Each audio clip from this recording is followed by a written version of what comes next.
Hello friends, welcome to the Techlisten channel. So friends, today I will talk about Vastarmor Radeon RX 7700XT alloy with dual fans. So friend, Vastarmor has already unveiled its Navy 32 based RX 7800XT and RX 7700XT models, but both of them featured triple fan design. This time we will see the alloy non-pro version which uses two fans.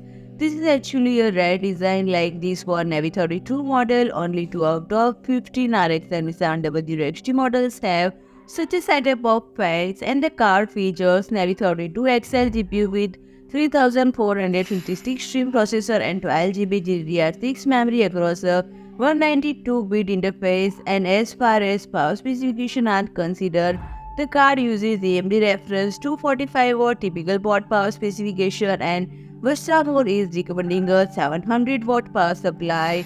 And this model utilized two 10cm fans with a 3-fold arcing plate design as indicated by the company to address thermal constriction. The heatsink is designed for a 2.5-star configuration, and the car features a 40-layer PCB design and it is equipped with dual 8-pin power connectors. And friend, if you like my video, please do like, share and comment, and don't forget to subscribe my channel and press the bell icon.